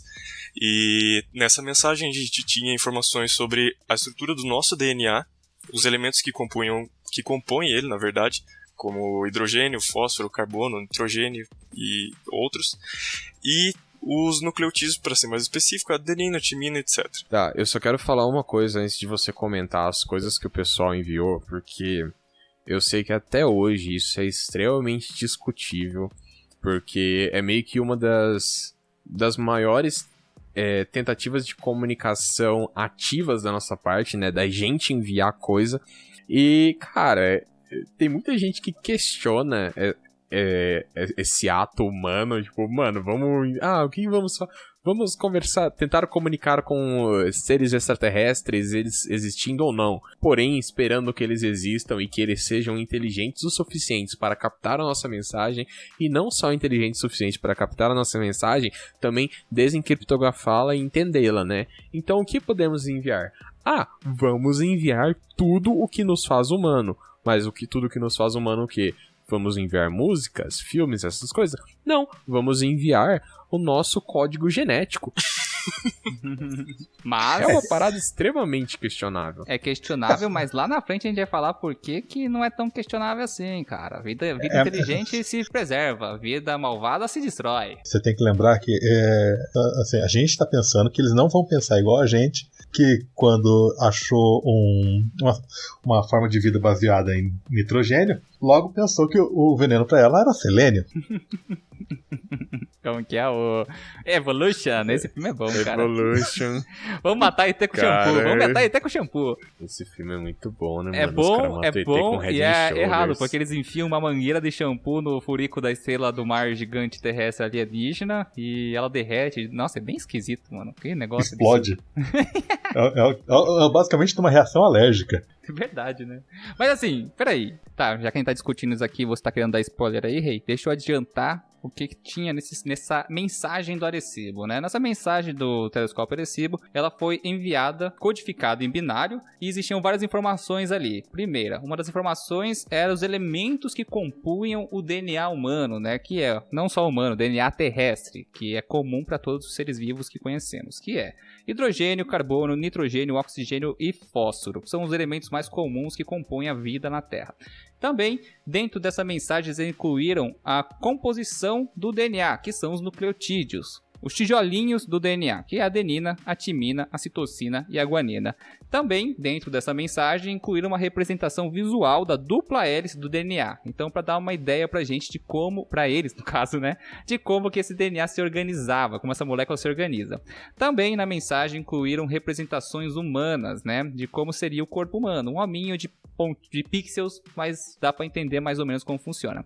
E também, tem muito também nessa frase aqui, mas também tem a representação da disposição dos planetas no sistema solar, incluindo Plutão, que na época ainda era considerado planeta, e foi dado destaque no terceiro planeta, sinalizando que ali era a Terra, né? Ele tá um pouquinho mais acima dos outros planetas, dando esse destaquezinho pra ele. Então, basicamente, eles falaram assim, a gente tá aqui, nesse planetinha, depois dessa estrela aqui. E, por fim, nessa mensagem, eles também colocaram uma representação do radiotelescópio de Arecibo, de uma forma de uma parabólica invertida, mais ou menos, que é como que o radiotelescópio de Arecibo é. Como receberia o sinal e qual é a composição da parabólica dele, né? Enfim, eles incluíram todas as informações dentro da mensagem, porque, se eu não me engano, foi Carl Sagan que estava dentro do grupo que decidiu como seria essa mensagem, e eles entenderam que essa composição da mensagem seria informações suficientes para mostrar para quem estiver lá a escutar onde estamos, em que posição da nossa estrela estamos e do que é composto nossa forma de vida, né? Porque a gente também tem que abrir vários parênteses aqui de que a gente conhece a vida à base de carbono, a vida como conhecemos. E esse é o único exemplo de vida que conhecemos. Mas não quer dizer que seja a única forma de vida que existe no universo. Eu até quero falar um pouquinho mais disso aí daqui a pouquinho, né? Mas enfim. Só que o telescópio de Arecibo caiu, foi ano passado? Foi ano passado, né? Ano passado, ele colapsou. Colapsou, triste. Nossa, Deus o tenha, querido Arecibo. A gente até. Primeiro, a gente até cobriu bastante a queda dele, né? Teve um news que a gente falou que tinha caído um pedaço. Uhum. Aí depois lá pra frente, a gente falou que ele tinha sido fechado de vez. E daí na outra semana, ele. Que ele ia, de vez. Eles estavam programando a desmontar ele para evitar acidentes. E nesse tempo de programação ele caiu. Que triste. Mas isso daí, sabe o que é? Interesse na ciência. Ou a falta dele, né? Enfim. Cara, mas eu acho que vai ser muito engraçado. Vai ser muito engraçado, não, né? Eu tenho que parar de começar frases com vai ser muito engraçado quando elas são frases trágicas. Mas vai ser uma parada bem estranha. Imagina que os caras conseguem receber esse sinal, chegam aqui. E, bom, eles vão encontrar Plutão, né? Mas a gente vai ter que explicar pra eles, a gente não considera mais Plutão como um planeta. E, cadê o tal do telescópio? Caiu, sabe? Vai ser umas coisas bem engraçadas. Cara, tem uma coisinha que eu quero adicionar sobre o telescópio de Arecibo também. Não sobre o telescópio de Arecibo, mas a mensagem que a gente enviou pra eles. Depois de alguns tempos, né, alguns meses, não sei bem, eu acho que foi em 74, que a mensagem foi enviada em 71, né, foi em 74 que a gente recebeu uma resposta de Arecibo. Sabiam dessa? Não, o que a gente recebeu? Recebeu o Rafael adora. Ciclo de plantações, que na verdade não é ciclo de plantações. Foi um retângulo representando em pixels de como seria a vida alienígena que respondeu a gente, cara. E eles responderam na mesma codificação que a gente mandou pra eles. Eu vou mandar a foto aqui pra vocês, cara, porque vocês vão entender melhor quando vocês verem a foto da resposta de Arecibo. Os ouvintes não vão ver, mas procurem aí, resposta de Arecibo, que vocês vão ver no celular de vocês enquanto vocês estão escutando a gente. Não somos Nerdcast pra ter aplicativo com foto. Vocês viram a resposta aí? É um jogo da velha. Calma, vocês viram a resposta. Porque o jogo da velha é um campo minado, isso. Pior que parece o campo minado mesmo. Enfim, os alienígenas responderam a gente. Ah, eu lembro disso aqui. E a composição química da sua vida alienígena é baseada em hidrogênio, carbono, nitrogênio, oxigênio, fósforo e silício, cara. Olha a loucura aí, os alienígenas sem silício no DNA. Quem dera se essa resposta fosse verdadeira, né? Mas enfim, mais algum velho com tempo sobrando, um pedaço de pau e uma corda. Você não sabe, Sérgio. Claro que eu sei. Será que os ET vão desenhar? Mano, qual que é o propósito dos ET se comunicar com a gente com desenho no mato, meu? Não, me explica. Não tem forma mais burra de você atravessar o universo pra se comunicar com alguém e marcar o mato. Na moral, não, pra mim... Isso na sua concepção, Sérgio, né? Você já parou pra pensar que papel é mato? Tá, ET não tem papel pra mandar carta, então. Não tem e-mail. Não tem um Gmail lá, etgmail.com. Eles são eco-friendly. Gmail, mano, que isso? Poderiam ter enviado um e-mail em vez de responder no mato.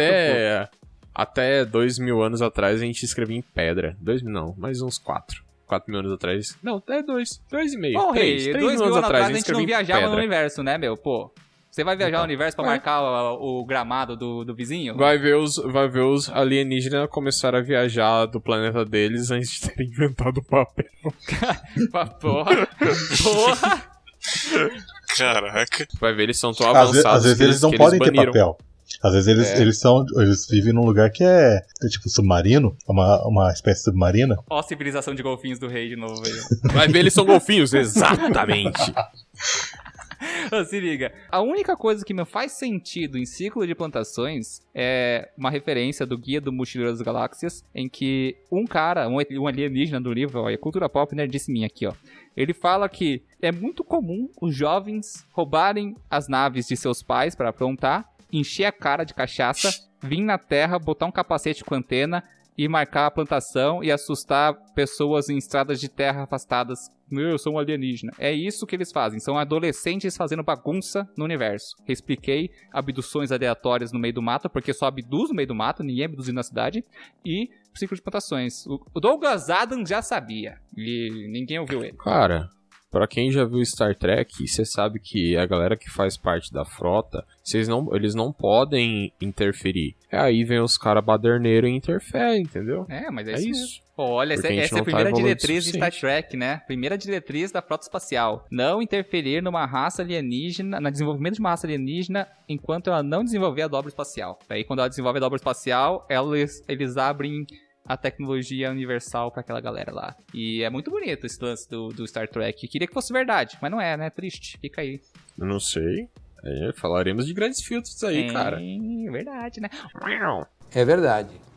Quer dizer, às vezes não. Mas antes da gente começar a falar sobre coisas como o grande filtro, por que a gente não escuta, coisas mais spooky. Bom, vamos falar de uma última tentativa de comunicação que foi realizada pelos humanos, que não foi necessariamente uma tentativa de comunicação primordialmente, né? Ela tinha outros motivos para ser realizada, que são as missões da Voyager, tanto a 1 quanto a 2, né? Que elas são sondas gêmeas. Então, basicamente, ambas as Voyagers, tanto a 1 quanto a 2, como eu já falei, eu vou falar isso até o final do episódio, tanto a Voyager 1 quanto a Voyager 2, elas possuíam em sua carcaça o que é conhecido como os discos de ouro da Voyager, que são basicamente discos de ouro, como o próprio nome diz, com algumas informações engravadas nele.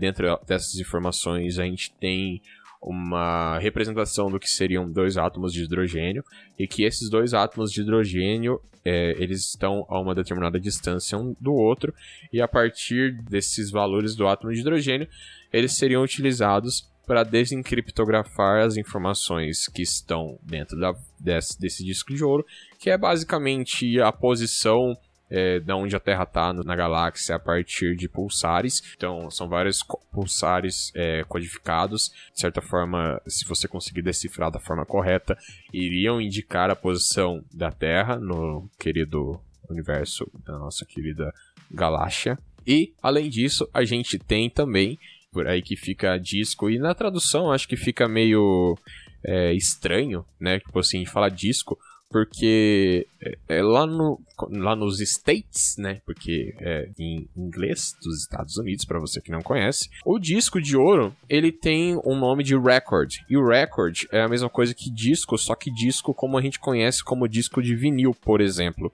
Então, assim como um disco de vinil, ela tem ranhuras que, se você colocar num vinil a uma determinada rotação de 68 RPM, se eu não estou enganado. Se você colocar numa vitrola, muito obrigado pela correção, Sérgio, nessa rotação que eu comentei, você vai poder ouvir alguns sons, e você deve estar se perguntando, mas que sons que seriam esses? Passarinho, que som é esse? Que som é esse?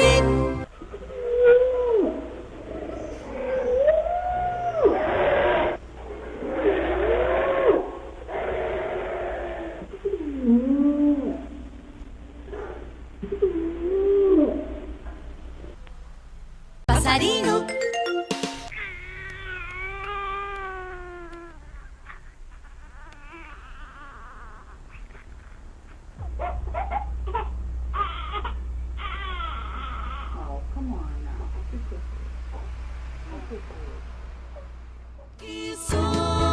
Que som é esse? Quem sabe o nome dele? Esse som é o som do Voyager.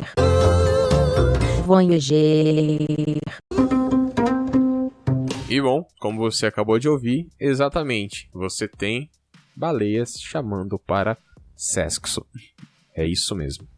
Eu vou roubar minha piada que eu já contei anteriormente, mas vou contar de novo. Se a raça alienígena falar baleiês igual a Dory do Procurando Nemo, a gente tá mandando um convite de sexo pra eles. Fica no ar aí. Daqui a aí pouco, é que eles vêm rápido mesmo. Daqui a pouco chega um monte de ET aí com cintaralho e tudo mais, e a gente tá fudido, cara. É isso que vai acontecer. Mas tem uma coisa que eu acho bem interessante a gente comentar aqui, que ela foge um pouco desse escopo necessariamente da comunicação. Porém, a Voyager, ambas as Voyagers, né, ela tem uma especificidade muito foda no caso. O quê? O que acontece? Elas, muito provavelmente, no trajeto delas atualmente, elas vão sobreviver muito além da raça humana. Então a gente pode considerar que a raça humana já, pelo menos na nossa sociedade, da forma como a gente conhece, humanos como a gente conhece, eles podem até ter cessado a sua existência, e as sondas da Voyager vão estar lá no espaço vagando, podendo ser aí o último resquício da humanidade. Caralho. Mas sabe uma outra coisa que é muito interessante, que com relação à viagem da Voyager, que a gente comentou, né, dessa questão de viagem e tudo mais, e ela é o primeiro objeto que a gente manda para fora do nosso sistema solar, então ele é como se fosse esse protótipo de viagem interestelar que a gente poderia ter para a humanidade e tal. E na trajetória atual dela, se eu não me engano, o primeiro contato que elas vão ter com alguma estrela, e isso de um paper que foi lançado no começo desse ano, o que eu achei muito massa por ser uma coisa bem atualizada, né, é de que levariam ainda 30 mil anos para que elas passem perto de uma estrela, tipo assim, perto o suficiente de uma estrela para conseguir captar alguma coisa de um sistema vizinho. Mas enfim, a informação que eu tenho aqui, que foi os cientistas apresentaram na última American Astronomical Society, no 237º evento, é que, olha só, as Voyagers, eles não especificam qual delas, mas a gente imagina que elas vão sair em períodos muito próximos, elas vão passar a nuvem de Oort daqui 20 mil anos. Caralho! Elas vão sair da nuvem de Oort. Quem não sabe o que é a nuvem de Oort é o ponto mais distante que a influência da gravidade do Sol influencia. É onde fica a sujeirinha da formação do sistema solar. Deve ter um monte de coisa vagante. E a partir de lá, elas começam a sofrer atração de outras estrelas. Influência. E no caso, o que eles falam que ela vai passar por daqui 30 mil anos por essa estrela chamada Ross 248, e não é exatamente porque a Voyager em si vai se aproximar muito rápido dessa estrela, mas porque a estrela vai se aproximar muito rápido da Voyager, porque ela é uma anã vermelha, e a gente sabe que assim como o sistema solar em si, todos os outros sistemas e todas as outras estrelas, elas estão se movimentando em relação ao universo, em relação ao centro da galáxia, etc. Então é muito mais... Imagina que você é uma pessoa a pé e a estrela é uma pessoa de carro e vocês estão indo na mesma direção. Vocês vão se encontrar, mas vai ser muito mais por motivo da pessoa do carro que está vindo na sua direção uma velocidade muito mais rápida do que você que está indo em direção ao carro numa velocidade muito mais baixa. Ô, Rei, você acabou de me lembrar uma coisa que a gente já faz quando manda sondas para Marte, por exemplo, que é bem distante da Terra, mas eu fico imaginando quando a gente mandar uma sonda direcionada para outra estrela. Por quê? Como você comentou, a gente tem uma noção de que o sistema solar é estático, mas ele tá viajando, a estrela, né, o sistema solar inteiro tá viajando no universo numa velocidade absurdamente alta ao redor do núcleo da galáxia. E a galáxia em si também tá viajando no universo. Então a gente tem movimento em toda parte. Quando a gente tenta lançar uma coisa para Marte, por exemplo, a gente não lança mirando em Marte. A gente lança mirando para frente da onde o Marte vai fazer seu caminho de órbita. Então a gente mira meio que para um vazio, calculando que no momento em que ele chegar próximo à órbita de Marte, Marte vai estar passando e ele vai conseguir pousar lá. Voltando pro CS, o cara tá correndo, você tá com a AWP. Você não vai atirar direto na cabeça dele, você vai atirar no ponto futuro. Exato, tipo, você faz... Era melhor você ter usado um exemplo de Battlefield. CS não respeita tão bem essa física igual Battlefield segue. Enfim, mas assim, se liga numa viagem para outra estrela. O quão assustador seria esses cálculos, né? Porque você teria mirando num vazio muito grande para que quando a sonda chegasse lá, depois de vários anos, centenas de anos, ela chegasse naquele ponto no mesmo exato que a estrela viajando ao redor da galáxia passasse. Então meio que é um cálculo absurdamente preciso para que isso aconteça, e qualquer fatorzinho que mude o ângulo da direção dessa sonda viajando, lá na frente vai se tornar distâncias astronômicas, e o negócio é assustador pensar nisso, cara. Uma tempestade solar pode acabar desviando totalmente a rota. Cara, um meteoritinho pequenininho viajando numa velocidade absurda, batendo na lataria, é o responsável para mudar 0,001 grau nessa direção. Meu, já era. Obviamente, essas sondas são programadas, né? Por exemplo, a que a gente manda para Marte, elas são enviadas com uma quantidade de combustível de ajuste de rota, né? Então, meio que eles vão ali ajustando a rota durante o percurso para garantir que ela chegue na sua distância, no seu local, no seu ponto X, que é Marte. O problema é que quando a gente fala de distâncias astronômicas, teria que ser um sistema completamente autônomo para fazer esses cálculos, porque se ela tá 2 anos-luz de distância da gente, se a gente enviar uma informação para ela fazer uma curvinha, vai demorar 2 anos. E tipo, esses 2 anos é muito espaço corrido e perdido também, né? De certa forma. Fiquei preso nisso, agora tô me sentindo muito pequeno, cara. E não somos todos? Escuta aqui, ô cabeludo, você é grande, mas não é 2. Eu sou pequeno, mas não sou metade. Mas agora, hora de passar um cafezinho. Por quê? Porque vamos falar dos filtros, ou melhor, dos grandes filtros que possam existir para limitar a vida no universo. É bem legal discutir sobre isso, porque dentro do paradoxo de Fermi entra a teoria dos grandes filtros. O grande filtro, resumindo em grandes resumos resumíveis, seriam fenômenos que aconteceriam para extinguir a vida em algum momento, né? Basicamente, o rolê do grande filtro é o seguinte: levando em consideração esse problema da gente não conseguir ter contato com nenhuma forma de vida, levando em consideração as milhares e milhares de possibilidades de fazermos contato com qualquer outro tipo de seres ou coisas do tipo, né? Levando em consideração toda essa quantidade enorme de possibilidade de existência, o grande filtro ele vem para tentar explicar alguns dos problemas que a gente pode enfrentar no futuro, tanto em questão de evolução, tipo assim, uma sociedade sempre se destrói até chegar em um determinado ponto, ou a partir daqui eles se matam, ou a partir daqui alguma coisa muito trágica acontece, e por isso nenhuma sociedade, por exemplo, levando toda em consideração a quantidade de possibilidade, a idade do universo e o tamanho dele, o porquê que, por exemplo, a gente não tem uma sociedade galáctica já que tá dominando todo o nosso sistema e tudo mais. Então o Grande Filtro vem para tentar explicar isso, dos motivos de porquê nós não conseguimos contato com ninguém. Nós estamos aqui sozinhos jogando videogame ao invés de jogar videogame com seu amigo de Beetlejuice que tá triste porque você torceu pra estrela dele explodir.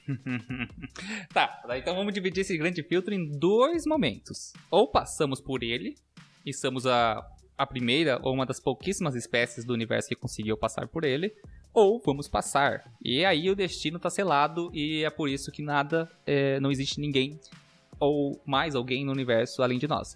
A questão é que daí o Grande Filtro a gente vai colocar, já passamos por ele? Tem vários fatores biológicos, né, da origem da vida que propõem essa limitação. Um deles, né, vamos resumir a terra rara que a gente coloca aí, que seria uma composição e os fatores seguintes que deram a origem da vida, né? Como eu tava falando, resumindo, no nosso cast de evolução a gente falou bastante sobre a origem da vida, principalmente a evolução química e a evolução biológica, né? A evolução química seria a biogênese, a organização das moléculas para que elas formassem as moléculas precessoras da vida, né? As macromoléculas, as moléculas orgânicas como peptídeos, proteínas, aminoácidos, né? Que são tudo parte de tijolinhos que compõem a proteína. Vamos ter açúcares, né? E açúcares mais complexos como polissacarídeos. Vamos ter nucleotídeos, né? Também. E, por fim, lipídios, ou seja, resumindo, gorduras, açúcares, proteínas e código genético, tudo fragmentado. Se o planeta for capaz de fazer isso, então ele passou por um grande filtro. Daí tem o segundo filtro do surgimento da vida, que é essas moléculas serem capazes de se organizar e formar um código genético contendo informação, que é o RNA. Então esse aqui é o segundo filtro. O terceiro filtro, a gente vai entrar no surgimento de seres unicelulares. Essa organização é aquele salto que ninguém sabe explicar, mas existem várias hipóteses postuladas, como Oparin Haldane, Urey Miller propuseram, né, na origem da vida, na situação da origem biogênica, abiogênica para biogênica, né? E daí a gente vai entrar aí na formação no surgimento de organismos unicelulares. Isso também pode ser, não necessariamente não pode ser um filtro, pode ser uma coisa bem comum. Um dos filtros pode ser o surgimento de células mais complexas, unicelulares ainda, que são as células eucarióticas, que são aquelas que possuem mitocôndria, que possuem cloroplasto, ou seja, organelas, maquinário metabólico mais rebuscado, digamos assim. Talvez isso tenha sido um dos grandes filtros, pode ter sido a teoria da endossimbiose, como a gente comentou também no cast de evolução. E por fim tem outros fatores, como a reprodução sexuada surgir na natureza, ser um dos fatores do desenvolvimento da vida inteligente, animais inteligentes surgirem com capacidade de fazer ferramentas, como a gente viu aqui na Terra, temos exemplos atuais, como os grandes primatas que já usam ferramentas, até corvos usam ferramentas, golfinhos, isso é muito louco, então a gente pode chamar isso de inteligência ou não. E também a gente vai entrando para outros filtros que vão vir posteriores a esse. Então, se a gente concluir que já passamos pelos grandes filtros, a gente pode colocar todos esses filtros que eu citei agora, que são todos os degraus que foram necessários a gente subir para que a vida surgisse como a gente conhece hoje, né? Nós. Mas, Sérgio, o meteoro não seria um dos filtros? Ele é um dos filtros. Aliás, os dinossauros falharam nesse filtro aí, coitados. Cara, se não tivesse meteoro, a gente seria Velociraptors inteligentes. É isso? Ou não. Ou a gente só seria tipo Velociraptors. Ou a gente seria a sociedade do filme do Super Mario. Aquele filme é horrível de bom, cara. Ele é tão ruim que ficou bom. Que ele faz curva? Ele faz curva.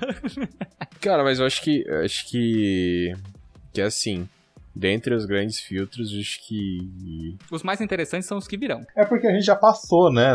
Os que você falou, teoricamente a gente já passou. Se eles forem de verdade grandes filtros, né? A gente nunca vai saber, na verdade, né? Ou talvez... Eles sejam parte de filtros que a gente conseguiu passar e agora a gente tem que se lidar com os filtros futuros. Podem ser. Ou talvez eles realmente eram os grandes filtros, mas a gente nunca vai conseguir saber disso de fato até o momento em que a gente desenvolva realidades simuladas e simule sociedades inteiras e destrua elas simplesmente para entender os tipos de filtros que podem existir no universo. E a partir do momento que essa sociedade simulada que a gente criou passe por esses filtros, elas evoluam tanto até chegar num ponto em que elas mesmas vão construir realidades simuladas para testar grandes filtros que elas podem ter passado, né? Você tá virando o Rick construindo um motor aí de universo, cara. Mas aí tá. Você sabe que um dos grandes filtros é que nós seríamos uma simulação. E que, igual você comentou, né, todas essas limitações físicas que encontramos no universo seriam formas de nos barrar de se desenvolver ao longo do universo. Pode ser, cara. Fica aí. Pode ser só um código de programação. Você não existe e eu também não. Tudo que tem nessa vida é fruto da imaginação. Continuando a ideia, a gente tem no nosso mar de possibilidades a possibilidade de toda civilização inteligente ter a tendência de se autodestruir, seja de maneira bélica, criando várias guerras como quase aconteceu na Guerra Fria, uma autoaniquilação nuclear, ou por esgotamento de recurso, como a gente está a caminho de fazer com superpopulação e outras coisas. E também tem a teoria de que outros povos inteligentes têm a tendência de destruir outros povos inteligentes, como, por exemplo, um apicultor que precisa de um mel que uma abelha produz e ele simplesmente não vai ligar em matar algumas abelhas para conseguir aquilo que ele precisa. Da mesma forma que alguma civilização inteligente com tecnologia suficiente não ligaria de exterminar alguns poucos macacos para conseguir algum recurso que a gente tem. Cara, você adicionou uma coisa bem legal aqui, porque dá pra gente fazer o panorama da formiga no quintal. Por exemplo. Ah, tá lá. Ó, se liga. Se existe uma raça alienígena com capacidade de viajar em distâncias interestelares, e ela for belicosa, né? A gente pode ser apenas formigas no seu quintal. Ela pode chegar aqui, ver uma raça extremamente involuída, não é evoluída, é não evoluída, né, inferior, e enxergarmos apenas como apenas um parasitinho ali no quintalzinho, vou eliminar e meu quintal, minhas regras. Pode acontecer isso daí. É muito louco você parar pra pensar de que a nossa diferença de DNA com o chimpanzé, essa aqui foi uma analogia que o Neil deGrasse Tyson, é apenas 2%. 2% de DNA separa a capacidade de viajar para a Lua para a capacidade de você quebrar castanhas com uma pedra apenas. 2% de DNA. Agora imagina numa escala evolutiva de tempo absurda que uma espécie teria à frente de nós. A gente seria apenas chimpanzés para elas, basicamente. Triste, né? Nosso senso de moral não seria, provavelmente seria alguma coisa muito diferente do deles, né? Uhum. Não muito, mas eu acho que uma coisa, Sérgio, só que você falou... Você sempre me corrige que não existem espécies mais evoluídas que outra, apenas mais adaptadas para o seu ambiente. Você sempre me corrige isso e eu vou te corrigir dessa vez também. Eu acho isso uma questão muito da hora, uma ideia muito massa de você pensar, porque é realmente uma coisa que acontece aqui, aconteceu, por exemplo... eu não sei se vocês chegaram a comentar de europeus e colonos, europeus e indígenas, povos nativos no caso, né? Uhum. Quando a gente teve a expansão das navegações e tudo mais, ou qualquer outro conflito em que envolva uma nação mais desenvolvida belicamente do que outra, com maior poder de fogo e tal, que sempre vai tentar conquistar essa outra nação e se impor em cima delas, né? Seja por questões de recursos, seja por questões ideológicas, enfim, diversas coisas que já aconteceram até mesmo na questão da raça humana, né, que a gente tem que levar isso. Porém, eu acho que, assim como eu tinha comentado já no começo do cast, que a gente sempre leva o panorama humano para todas as coisas que a gente tem, porque nós humanos somos a única ponto de referência que a gente tem, a gente pode acabar levando também essas questões de raças superiores, alienígenas no caso, né, que elas querem destruir a humanidade simplesmente por conquistar e tudo mais, porque é uma coisa que reflete nós como humanos, mas que não necessariamente vai refletir outros seres de outros planetas que se desenvolveram de forma diferente como sociedade ou coisa do tipo. Cara, o que não impede, claro, né, dentro das milhares de possibilidades que a gente tem, que outros seres tenham se desenvolvido com o mesmo intuito e que esses seres que se desenvolveram com o mesmo intuito acabaram dizimando os seres que se desenvolveram de forma pacífica, por exemplo. Sim, isso pode acontecer, porém é uma coisa muito louca de você pensar, né? Deixa eu colocar uma reflexão minha aqui, não tem fundamento algum, mas vai servir pra alguma coisa. Na minha concepção, uma raça violenta com esse comportamento não conseguiria chegar no ponto de viagem interestelares e tudo mais, porque se ela tem esse comportamento violento, ela já cairia no grande filtro da autodestruição, né? O que nem você falou, a gente tem muito essa opinião formada em cima do que conhecemos, a gente. E se você pegar e olhar pra cultura pop, Hollywood, 99% dos filmes de alienígena que a gente tem é de invasão, é de guerra, é de porrada e bomba, sabe? É um negócio que não dá pra... A gente cresceu sendo nutrido com essas informações, né, de ficção sobre raças alienígenas. E por isso que a gente cria esses cenários imaginários. Mas na minha concepção, para algo ter esse poder tecnológico, ela tem que ser uma raça muito harmônica consigo mesmo, sabe? E com o ambiente ao seu redor. Porque, como o Léo comentou também no filtro acima, se essa raça não for harmoniosa, um dos fatores, não só a guerra, mas como o esgotamento dos recursos e tudo mais, seriam vários fatores para extinguir ela. Então essa raça teria que ter um comportamento amigável consigo mesmo e com o ambiente ao seu redor, para que ela conseguisse atingir tanto tempo de evolução tecnológica para tais feitos, né, de viagem interestelar. Então, na minha concepção, esse negócio de ET ficar invadindo e matando aí geral é muita bobageira, viu? Tá, Sérgio, aí eu vou te refutar com uma coisa. Eu tô seguindo a opinião do Carl Sagan, eu sigo o meu líder. Não. Meu grande líder. Tudo bem, não, eu concordo com isso aí. Porém, a gente tem que levar um ponto em consideração. Qual a melhor forma de você unir um povo violento? Um inimigo comum. Um inimigo comum, assim como diversas vezes durante a própria história da humanidade a gente viu, tipo, nazismo, fascismo, etc. Em que você cria, sei lá, o fantasma do comunismo para simplesmente tentar unir uma nação em prol de um inimigo comum, por exemplo, e assim você evita, por pelo menos um período de tempo, confrontos internos, né, de interesse e tal, pra lutar e enfrentar esse inimigo comum, cara. Tipo assim, se você consegue levar isso a um nível superior de interestelar, cara, poderia funcionar, entende?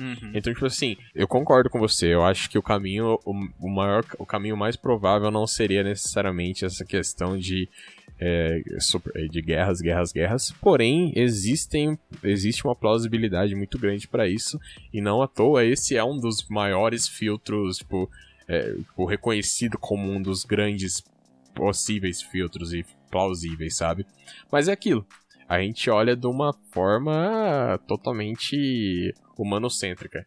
Também conhecido como antropocêntrica, cara, né? Mas enfim, humanocêntrica é mais legal de falar. Deixa eu trazer um filtro aqui, que eu acho que eu citei na primeiro cast sobre isso, né? Mas a gente não falou aqui agora, mas a gente citou alguns momentos sobre transcendência tecnológica, ou simulação, Matrix. Ah, e lá vem o Sérgio falar do filme Transcendence. Não é nem isso aí. A questão é que, tipo assim, um dos filtros possíveis é assim, como a gente sabe que viagens interestelares demandam uma tecnologia que não existe ainda, uma física que não conhecemos, né? Materiais hipotéticos como gravidade negativa, por exemplo, para montar motores de dobra e tudo mais, isso pode ser igual no universo como um todo, né? Se a gente seguir as leis da física. Então, dos grandes filtros não é que as espécies se destroem. Na verdade, elas apenas abandonam esse universo. Como? Se você não consegue fazer essas viagens para estudar o universo como você deseja, fisicamente, uma das teorias do grande filtro propõe de que espécies altamente evoluídas tecnologicamente simulariam universos idênticos aos seus, sendo com alguns fatores, alguns cheats internos, né, para conseguir fazer esses estudos e viagens interestelares, e assim todos transcenderiam, ou a grande maioria da espécie transcenderia para dentro dessa simulação, para dentro dessa Matrix, já que eles podem moldar o universo como bem querer. Seria basicamente o filme do jogador número 1, só que para sempre. E assim, como não tem como você explorar fisicamente o universo, você pode apenas explorar digitalmente um novo universo. E por que sair desse universo se ele é perfeito do jeito que você criou, entende? Então uma das teorias do grande filtro seria isso. A gente não escuta eles simplesmente porque eles não estão interessados em buscar vida, já que não tem como interagir com ela. Tá tudo muito longe. Então vamos fazer tudo isso aqui no nosso planetinha e...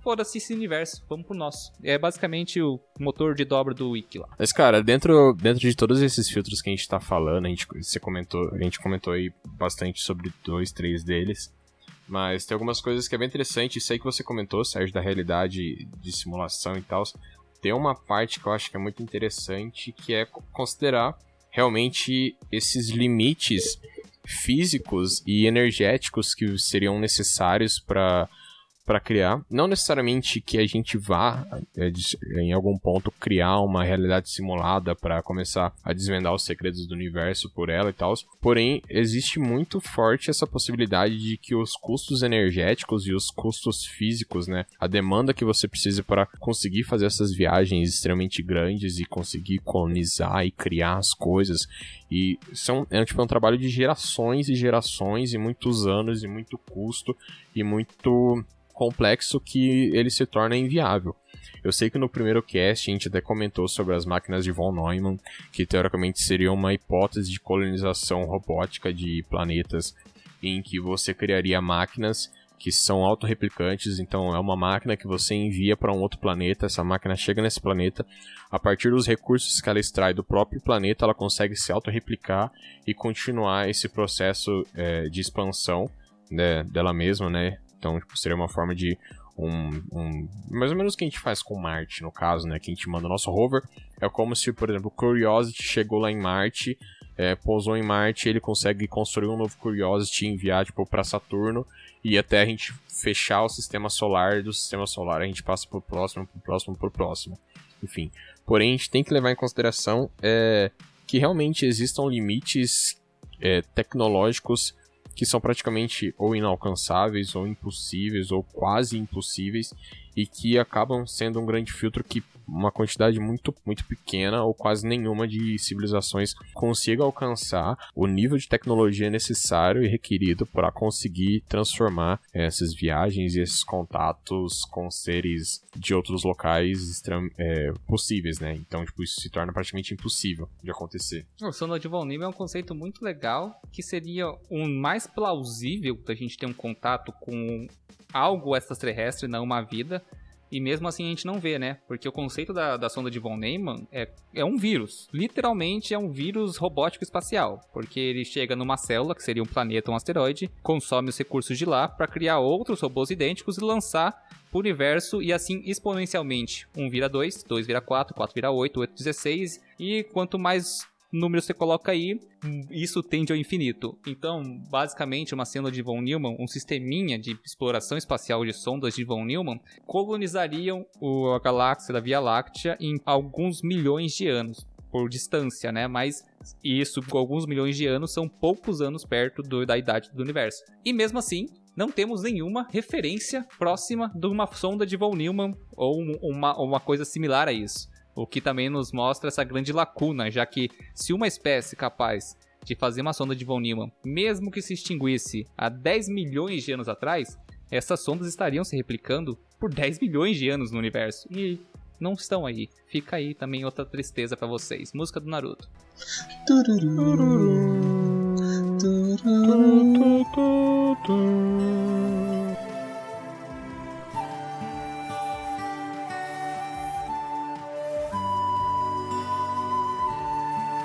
Um dos outros filtros que o Larry comentou, eu acho que é muito importante a gente comentar, essa questão de um grande filtro ser a capacidade de uma civilização inteligente conseguir se desenvolver a ponto de se comunicar e ter contato com seres extraterrestres, ou no caso coloque aqui o nome do planeta da onde eles saíram, seria esse desenvolvimento sem destruir o planeta deles no processo. Que, querendo ou não, esse desenvolvimento tecnológico por si só, ele acaba podendo ter, em todos os outros casos em que aconteceu, ou se, né, aconteceram no universo, ter o mesmo desfecho que tá tendo aqui na Terra, que é basicamente a gente acabou com o planeta.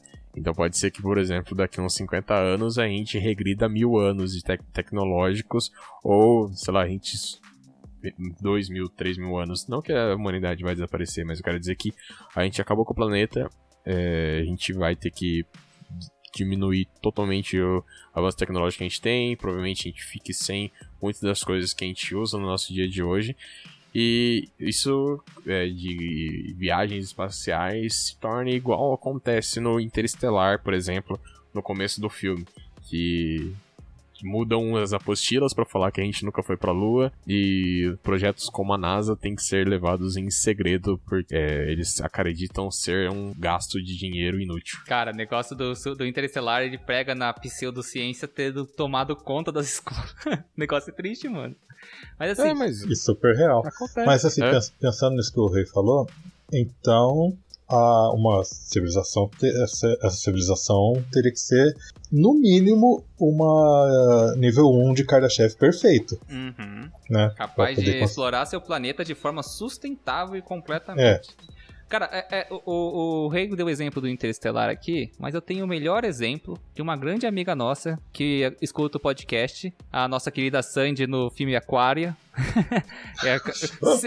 Daqui 50 anos, a gente vai estar vivendo na Aquária, vai estar reciclando o xixizinho e tomando banho de vapor. É isso que vai rolar. Não vai ter água. É conhecido como Duna.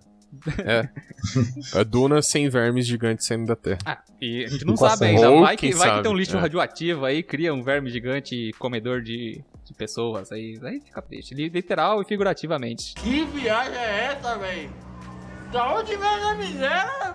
Beleza, galera, vamos dar início aí à finalização desse cast. Vamos fazer umas considerações finais aqui, de um jeitinho diferente de cada episódio. Porque nessas considerações finais, o Léo deu uma ideia bacana aqui, ó. Vamos fazer a opinião de cada um aí de como seria a reação da humanidade caso a gente tivesse contato com uma vida alienígena. De repente aparecesse umas naves flutuando aí, os hominhos verdes e apertando nossa mão. Qual seria a reação da humanidade? Em ordem de chamada, primeiro Léo. Cara, eu não sei se eu ia questionar ou fomentar o antropocentrismo, porque como o Rei falou, o que você precisa pra deixar mais ordeira e unida uma civilização muito belicosa, cara, você só precisa de um inimigo comum. E você enxergar qualquer diferente como inimigo não é muito difícil pra humanidade. Ao mesmo tempo que a gente sempre se considerou muito especial por ser, entre aspas, único. E colocar isso em xeque ia ser um pouco contraditório. Ia ser interessante. O Ozymandias pensou exatamente isso, né? Quando trouxe a lula psíquica gigante pro meio de Nova York. Caraca! Porra! Ou na versão do filme explodir... Não, mas isso aqui lá não faz tanto sentido. Que faz mais sentido com o que a gente tá falando, porque é uma lula alienígena gigante psíquica. Calma, que não é alienígena, é interdimensional. Agora é verdade. Eu tô boiando. Eu tô boiando. Interdimensional, verdade. O que é isso? Da onde é essa referência? Watchmen. É filme isso? Quadrinhos e caraca, a série. É muita coisa, é porque na série tem a lula gigante, eu não assisti a série ainda não, tô preso ao filme. Não, o filme não tem, nos quadrinhos não tem aquela explosão do Dr. Manhattan e é uma lula interdimensional gigante psíquica. No filme eles mostram o... do cara lá, Dr. Manhattan. Azul. Cara, o filme tem muita coisa que mostra isso, a referência que o Sérgio lembra. Rafa, considerações finais, Rafa. Então, eu acho que não ia mudar muita coisa do que tá agora, porque ia ter gente negando, ia ter gente saindo correndo pelado na rua, ia ter gente querendo conversar com os ET, ia ter gente querendo matar os ET. Ia ser isso, cara. E ia ter o pessoal do Vamos ET. Vamos ET com os ET? Que isso, cara? Existe fetiche pra tudo, meu irmão. Eu não duvido. Então pra completar isso, assistam Sex Education. Se você for maior de 18 anos. Caraca, legal essa série aí. Só que a última temporada a galera deu uma arregaçada, né? Assim, é uma série de comédia, mas é uma 18, série de muito mais... Tem putaria? Tem. Mas é uma série muito mais de drama e vale a pena. Vale a pena. E aí, juventude, é isso aí. De vários fins que eu imaginei pra humanidade, AIDS alienígena não era uma delas. Cara... Cara, velho, o Rick morre, velho. O Rick tem o cara prisioneiro na garagem lá. Já viram esse episódio? O cara, daí porque soltou ele, mano. Tava descobrindo a cura da AIDS galáctica. Ai, cara, bizarro, meu. Hey, considerações finais. Cara, eu acredito, eu vejo com os meus olhinhos que o que vai acontecer se tudo der errado, se formos invadidos por alienígenas que usam lulas robôs gigantes com vários tentáculos, com olhos pra aprisionar a humanidade, tirar o sangue delas e triturar. Eu acho que a gente não precisa fazer nada e que com o tempo os vírus e pombos da humanidade vão conseguir combater essa raça alienígena. Outra referência aí, pra quem não entendeu, isso aí foi o... Guerra dos Mundos. Boa. Os ET são tão inteligentes que não fizeram a porra de uma placa de Petri na Terra pra saber se tinha micro-organismo do mal aqui.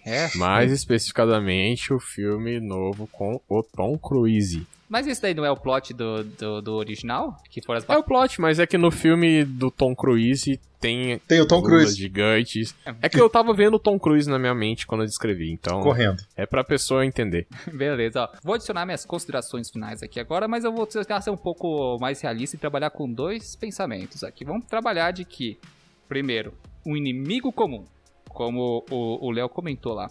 Uma coisa que a gente vê que une a humanidade de alguma forma seria uma vantagem e uma desvantagem. Se fosse um inimigo comum, finalmente teríamos uma união global, né? Uma paz mundial e uma assessoria e manutenção do globo como um todo, não apenas seus países pensando no próprio umbigo, já que o inimigo está lá fora. Então seria bacana por partes que a humanidade... Mesmo que os ETs não sejam maus, só de enxergarem como maus, a humanidade já teria essa desconfiança aí e se uniria. Então seria legal. Agora vamos pensar numa hipótese boa. Vamos pensar de que a gente tem uma federação galáctica, tanto quanto Star Trek, e está aí seguindo a primeira diretriz. E eles não entram em contato com a gente, eles ignoram a gente e... Muito pelo contrário, a gente não escuta, não é porque eles não estão lá, é porque eles não querem que a gente escute.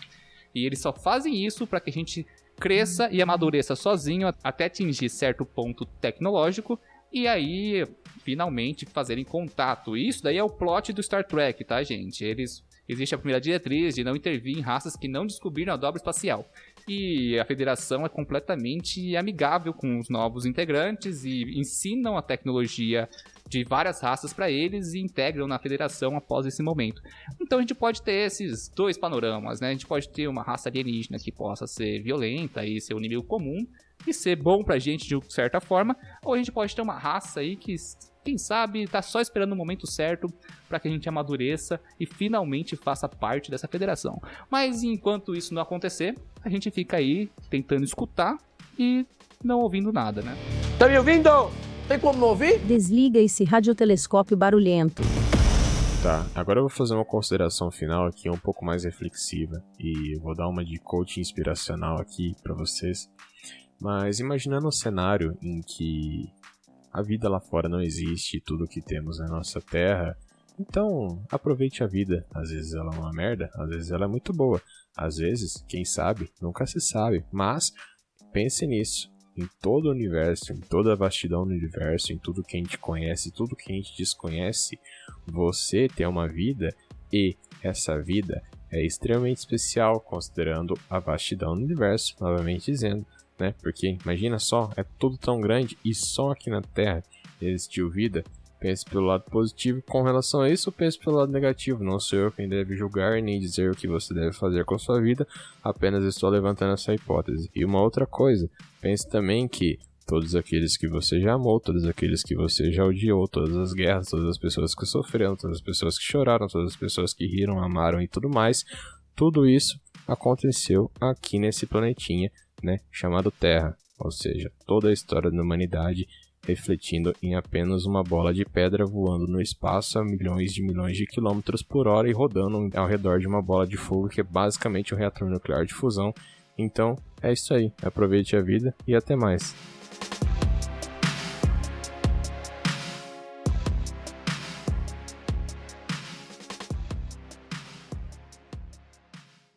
Considere novamente esse ponto. É aqui. É nosso lar. Somos nós. Nele, todos que você ama, todos que você conhece, todo ser humano que já existiu, todos de quem você já ouviu falar, viveram suas vidas.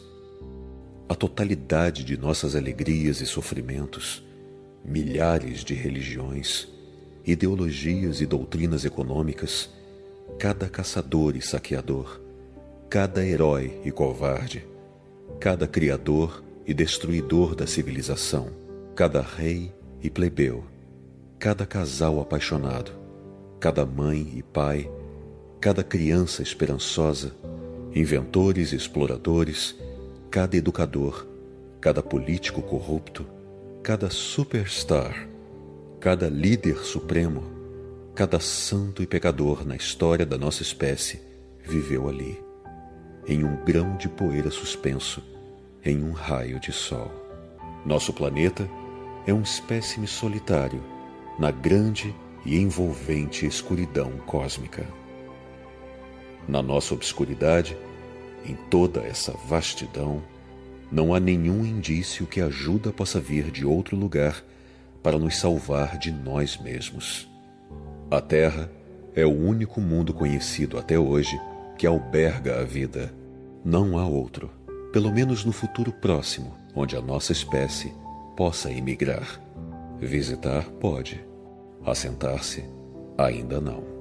Gostando ou não, por enquanto, a Terra é onde temos de ficar. Tem-se falado da astronomia como uma experiência criadora de firmeza e humildade. Não há, talvez, melhor demonstração das tolas e vãs soberbas humanas do que esta distante imagem do nosso miúdo mundo. Para mim, acentua a nossa responsabilidade para nos portar mais amavelmente uns para com os outros e para protegermos e acarinharmos o pálido ponto azul, o único lar que nós conhecemos.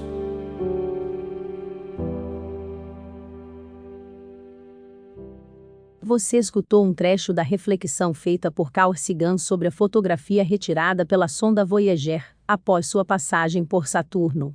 A fotografia é conhecida como pálido ponto azul e nos mostra uma nova perspectiva sobre nossa significância no universo. Narrado por Guilherme Briggs.